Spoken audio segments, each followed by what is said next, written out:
because this is what other nations have done to after everything got way, Rosidul. You said, okay, so we were bad. Something happened. But my favorite word in the English dictionary is the word tariff. And people thought that was strange. And the fake news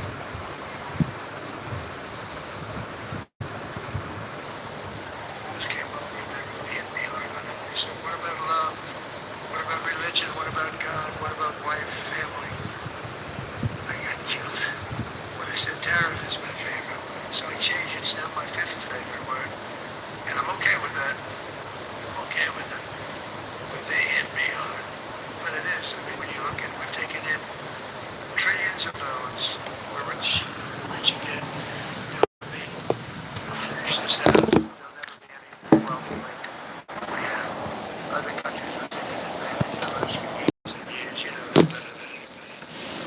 And now we're treating them fairly.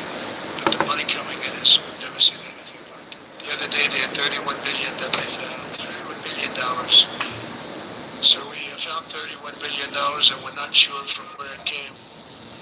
The gentleman came from financial. I said, well, what does that mean? He said, we don't know where it came. I said, check the tariff shelf.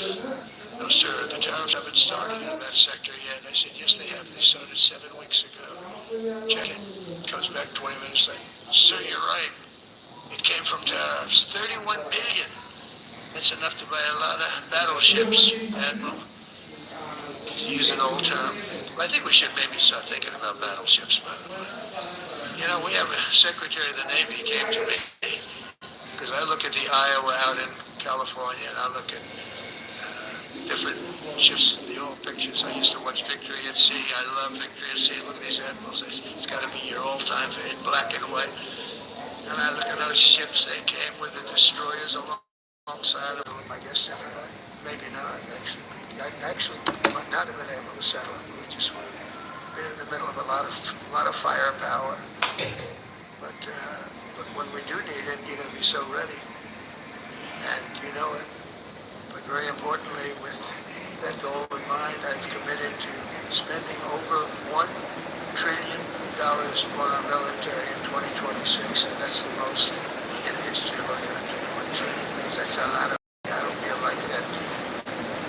Ma'ams and sirs, I hope you like it.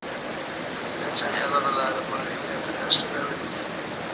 Every branch is seeing major investments. And as I announced in the Oval Office in March, we are rapidly moving forward with the first ever 6th generation fighter jet. I didn't name it. I did not name it.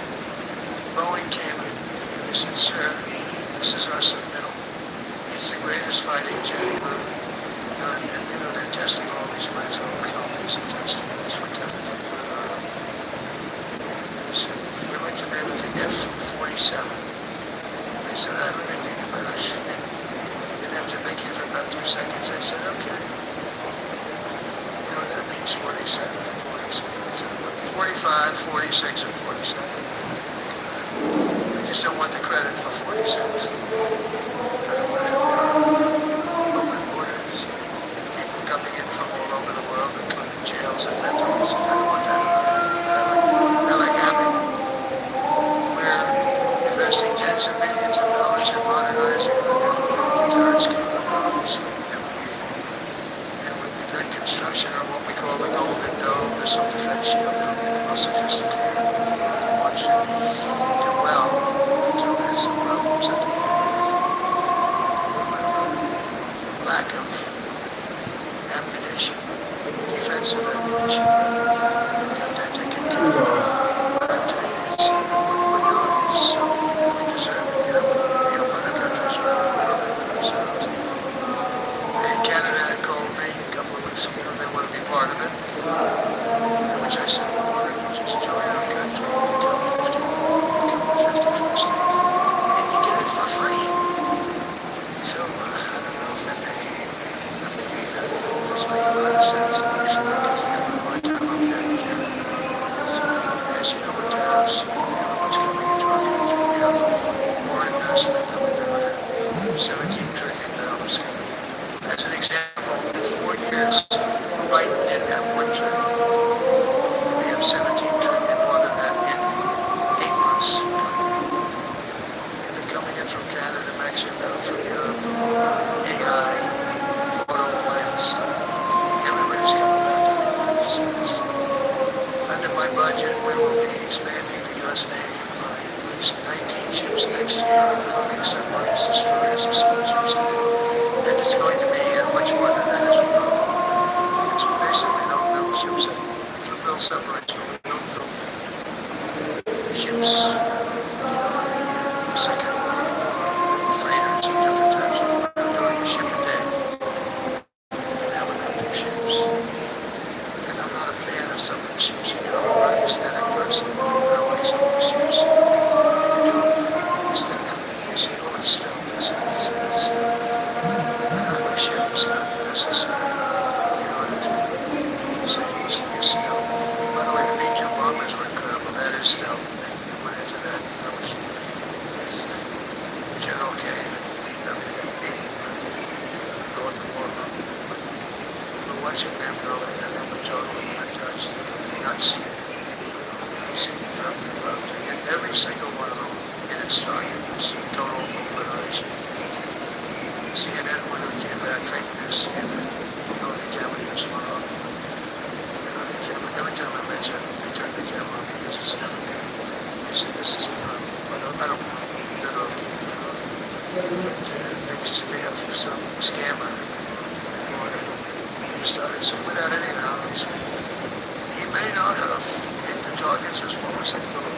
It may not have been obliteration. He did hit the targets. I got to give us a little credit. Was obliteration. The Atomic Energy Commission said it was they not only did they hit it, they hit shoes. And think of it, said way up in the sky, there was no moon, it was dead dark, you couldn't see a thing, you couldn't see them.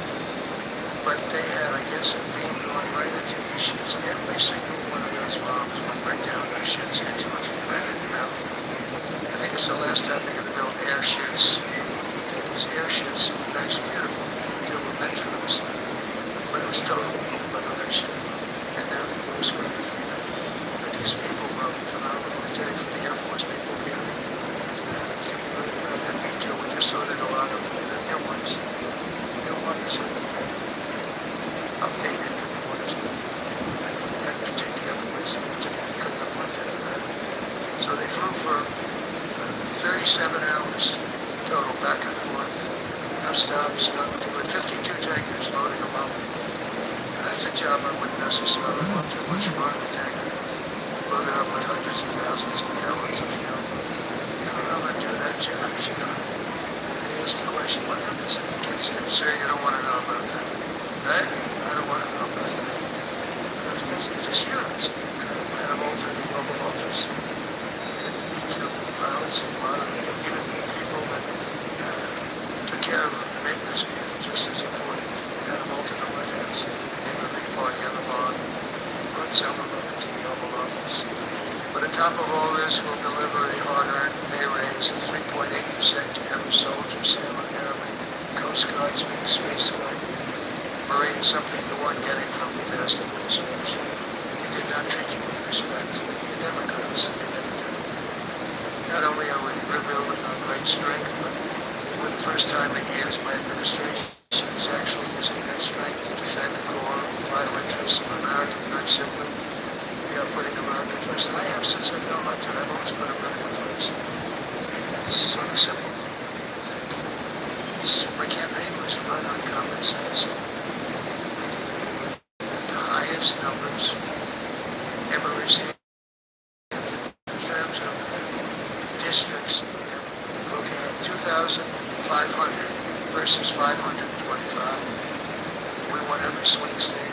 We won the popular vote. We won everything. You have to take a look at the map. It's almost